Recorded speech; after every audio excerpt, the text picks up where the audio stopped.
So in the past, I've done some work with Big Brother, Big Sister, and whatever.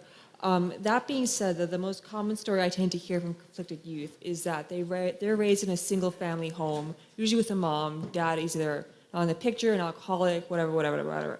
So we have this child who is trying to seek ways to make himself healthy and empower himself in ways that a healthy father should have done so, between the formative years of like 1 to 4. So I think you know where I'm going with this.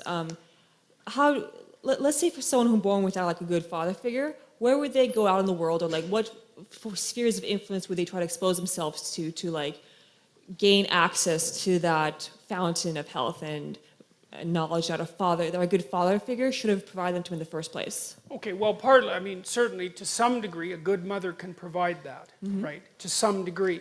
Although it's hard for one person to be everything. Right. And I think one of the conundrums that face women, and this is a tough one, and this is why I think women are higher in trait agreeableness and higher in trait negative emotion, is that, the primary problem that a woman has with an infant is why not throw it out a window? Because it's very annoying, right? I mean, it's there all the time. It's constant demand. It's absolutely constant demand, tremendous dependency. And so a woman has to be tilted towards mercy.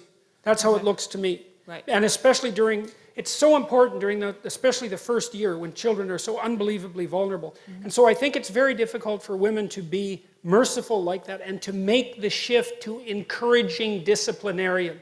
I think that's a very difficult thing for people to do simultaneously. Although, people, I'm not saying that women are always only merciful and men are always only encouraging disciplinarians, but things do sort themselves out to some degree like that. And I think also the biochemical transformations that accompany pregnancy and childbirth and lactation also tilt a mother towards that as well. Because she has to really love that little thing, right? It's number one, no matter what it demands.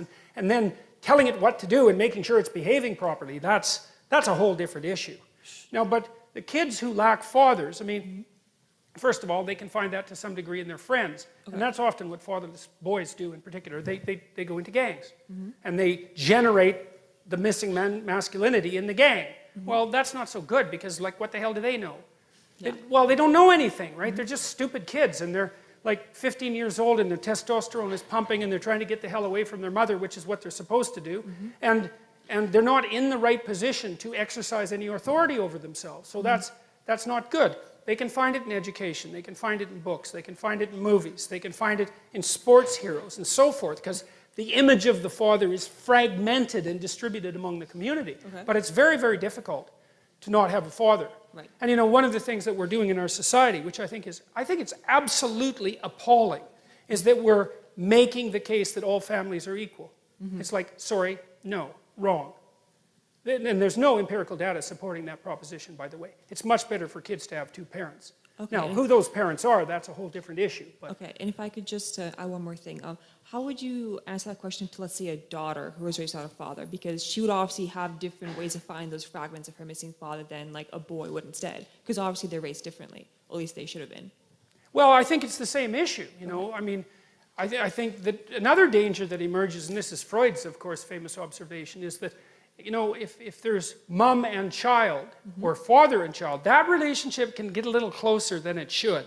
Okay. And then the lines get blurry and mixed. And I'm not saying that happens to everyone, obviously, but it's still a danger that's inherent in the situation. They're thrust together too tightly without sufficient resources. Okay. And so the responsibility has to be distributed more. And I really do think that it's the sign of the degeneration of a society when single parenthood becomes anything approximating the norm.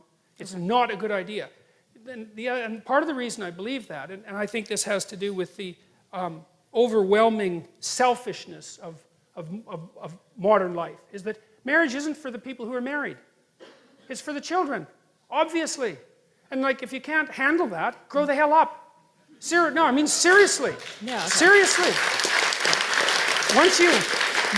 Once you have kids, it is not about you. Period. Now that doesn't mean it isn't about you at all. But that just seems so self-evident to me. I can't believe that anybody would even question it. Oh, it's been questioned. Oh yes, well I'm certainly aware of that. Yes, it's questioned. It's almost illegal to question it now. Or illegal to make the set of propositions that I'm making. So That's the best I can do with Yeah, that. no, that's excellent. Thank you. Okay.